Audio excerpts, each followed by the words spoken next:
안녕하세요. 박혜선입니다. 이번 시간에는 머신러닝 시스템의 종류를 알아보도록 하겠습니다. 또 이 알고리즘 중에서 책에서 소개하고 있는 알고리즘은 어떤 것들인지 또 같이 한번 알아보도록 하겠습니다. 머신러닝 알고리즘을 나누는 방법은 여러 가지가 있는데요. 그 중에 대표적인 세 가지 방법이 있습니다. 먼저 훈련을 감독하는 방법에 따라서 지도학습, 비지도학습, 준지도학습, 강화학습으로 나눕니다. 두 번째는 훈련하는 시점에 따라서 온라인 학습과 배치 학습으로 나눌 수 있습니다. 마지막으로 모델을 생성하는지 여부에 따라서 사례 기반 학습이나 모델 기반 학습으로 나눌 수 있습니다. 이 방식들에 대해서 차례대로 자세히 알아보도록 하겠습니다. 먼저 지도 학습 방법에 대해서 알아보겠습니다. 지도라는 말에서 저희가 미루어 짐작할 수 있듯이 이 방식은 사람이 알고리즘에게 정답을 알려주는 경우입니다. 여기서 이 정답을 잘 맞출 수 있도록 알고리즘을 훈련하는 것이 목표가 되겠죠. 지도학습은 크게 분류와 회귀로 다시 나눌 수 있습니다. 분류는 몇 가지 종류 중에서 하나를 고르는 작업입니다. 예를 들어 오른쪽 위에 있는 이 그림처럼 스팸 메일인지 아닌지를 구분하는 작업이 대표적인 분류 문제에 해당합니다. 회귀는 종류를 고르는 것이 아니라 어떤 숫자를 예측하는 문제입니다.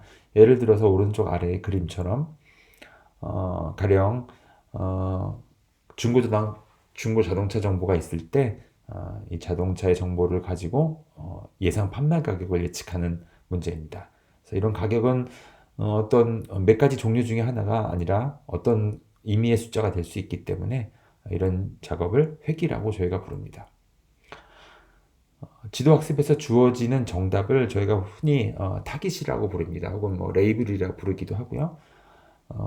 이 시간에는 저희가 뭐 편리를 위해서 또 많이 사용하는 용어인 타깃이라고 부르도록 하겠습니다. 이 정답인 타깃을 맞추기 위한 어떤 재료가 필요하겠죠. 이런 재료 데이터를 준비해야 됩니다. 가령 스팸 메일이라면 뭐 이메일 제목이나 혹은 스팸 메일을 보낸 사람의 이메일 주소 혹은 뭐 메일 본문 등이 이런 데이터가 될 수 있고요. 중고 자동차를 예측한다면 뭐 주행거리나 뭐 연식이나 혹은 차종이나 뭐 사고 이력이 있는지 여부 등이 가능합니다. 이런 정보들을 저희가 보통 특성이라고 부릅니다. 역시 뭐 특성 말고 뭐 속성이나 혹은 뭐 다른 용어로 많이 부르긴 하지만 이 강의에서는 저희가 편리를 위해서 그냥 특성이라고 부르도록 하겠습니다. 많이 사용하는 지도학습 알고리즘이 왼쪽에 나와 있습니다. 또 대표적인 알고리즘들이고요. 선형회귀, 로지스틱 회귀, 서포트 벡터 머신, 결정 트리, 그리고 결정 트리를 사용한 앙상블 모델들, 그다음에 신경망입니다. 이 알고리즘들을 모두 이 책에서 설명하고 있습니다. 강의에서도 저희가 진도를 나가면서 하나씩 설명을 해드리도록 하겠습니다. 그 다음 비지도 학습입니다. 비지도 학습, 즉 지도를 하지 않는 학습이죠. 정답이 없는 경우에 수행하는 알고리즘들입니다. 정답이 없기 때문에 뭔가를 예측하기는 어렵습니다. 하지만 정답이 없더라도 할 수 있는 작업들이 좀 있는데요. 대표적인 게 군집과 시각화입니다. 오른쪽 위에 있는 그림처럼 데이터를 몇 개의 그룹으로 나누는 거죠. 예를 들어서 블로그에 방문자들을 몇 개의 그룹으로 나누어 보는 것입니다. 그 다음에 시각화는 오른쪽 아래에 있는 그림처럼 여러 특성을 가진 데이터셋을 저희가 2차원 평면에 구분해서 표현하는 것을 저희가 보통 시각화라고 부릅니다. 시각화 작업을 하게 되면 여러 개의 특성을 가진 어떤 데이터를 두 개의 특성으로 축소를 해야 되는데요. 저희가 이제 2차원의 그래프를 표현하기 위해서 두 개의 특성으로 줄여야 되겠죠. 그래서 특히 이런 특성을 줄이는 작업을 차원 축소라고 부릅니다. 이 책에서 다루는 주요 비지도 학습 알고리즘들이 왼쪽에 나와 있는데요. K평균, DB스캔, PCA, 가우시안 혼합 등입니다. 이 네 개 알고리즘은 8장과 9장에서 잘 소개하고 있습니다. 그 밑에 있는 오토인코더는 조금 다른 종류의 알고리즘인데요. 저희가 비지도 학습이라고 부르기도 하고 혹은 특성 자체를 타깃으로 사용하기 때문에 뭐 자기지도 학습 혹은 뭐 그냥 지도 학습이라고 부르기도 합니다. 오토인코더는 이 책의 17장에서 자세히 소개하고 있습니다. 그 다음 준지도 학습과 강화 학습을 함께 알아보도록 하겠습니다. 준지도 학습은 정답이 일부만 있는 경우입니다. 그래서 일반적으로 지도 학습과 비지도 학습을 혼합해서 사용하는 경우입니다. 먼저 비지도 학습으로 군집을 찾은 후에 정답이 있는 샘플을 사용해서 지도 학습 알고리즘을 훈련시킬 수 있습니다. 그림을 보면 두 개의 군집이 크게 좌측 상단과 그다음에 우측 하단에 이렇게 길게 군집이 나타나 있는데요. 이렇게 군집을 나눈 다음에 새로운 샘플 X가 나타나면 이 X가 속한 군집에 있는 그 정답이 있는 샘플을 참조해서 타깃을 예측할 수 있습니다. 여기서는 세모가 타깃 클래스가 되겠네요.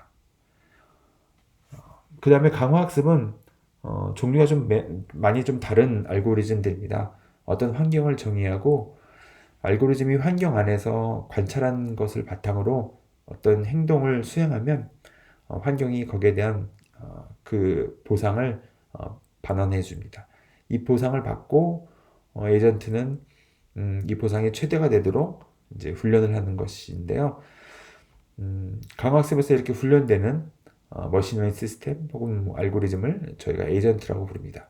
오른쪽에 있는 그림을 보면 에이전트가 물과 불이 있는 어떤 환경에서 관측을 한 다음에 그 아래 불을 선택해서 행동을 수행했죠. 마이너스 50점이라는 보상을 받았습니다. 마이너스니까 혹은 저희가 벌점이라고 부를 수도 있겠네요. 마이너스 점수를 받았으므로 에이전트는 다음번에 불을 수행하지 않도록 기억하고 학습될 것입니다. 강화학습은 이 책의 18장에서 자세히 다루고 있습니다. 그 다음 훈련하는 시점에 따라서 배치 학습과 온라인 학습으로 나눌 수 있습니다. 앞에서는 저희가 그 알고리즘의 종류에 대해서 계속 이렇게 나누었지만은 지금 온라인 학습과 배치 학습은 알고리즘의 종류를 나누는 것이 아니라 훈련하는 방식에 따라서 머신러닝 시스템을 분류하는 것입니다. 그래서 온라인 학습은 적은 데이터를 사용해서 점진적으로 훈련하는 방식이고요. 온라인이라는 말에서 저희가 유추할 수 있듯이 훈련된 모델을 사용하면서 새로 발생된 데이터를 점진적으로 주입해서 훈련합니다. 실시간 시스템에서 적용할 수 있고요. 혹은 실시간 시스템이 아니더라도 메모리가 부족한 경우에 배치 학습을 수행하기 어려워 온라인 학습을 사용할 수도 있습니다. 그 다음 배치 학습입니다. 배치 학습은 항상 전체 데이터를 사용해서 오프라인에서 모델을 훈련합니다. 기존 데이터랑 새로 발생한 데이터를 합쳐서 훈련하기 때문에 규모가 크다면 컴퓨팅 자원이 풍부한 경우에만 사용할 수 있습니다. 마지막으로 사례 기반 학습과 모델 기반 학습입니다. 사례 기반 학습은 샘플을 기억하는 것이 훈련의 전부인 알고리즘들을 말합니다. 예측을 하기 위해서는 샘플 간의 유사도를 측정하는데요. 대표적인 사례 기반 학습 알고리즘은 K 최근접 이웃이 있습니다. 이 알고리즘은 샘플 사이의 거리를 사용해서 유사도를 측정합니다. 오른쪽 그림에서 새로운 샘플을 예측하기 위해서 가장 가까운 샘플 몇 개를 골라서 다수인 타겟을 선정하는데요. 여기서는 세모가 다수가 되기 때문에 세모가 새로운 샘플 X의 타겟 클래스가 될 것 같습니다. 이 책에서 다루는 거의 모든 알고리즘은 사례 기반 학습이 아니고 모델 기반 학습입니다. 사례 기반 학습은 거의 다루고 있지 않은데요. 다음 시간에 K 최근접 이웃에 대해서 잠깐 소개하는 정도로 마치도록 하겠습니다. 그 아래 모델 기반 학습은 주어진 샘플을 사용해서 어떤 모델을 훈련합니다. 그 다음 모델을 사용해서 예측을 합니다. 오른쪽 그림에서처럼 이 모델은 어떤 파선의 형태로 나타날 수 있는데요. 이럴 경우 새로운 샘플에 대해서 예측을 하려면 파선을 중심으로 어느 쪽에 놓였는지 따라서 결정할 수 있습니다.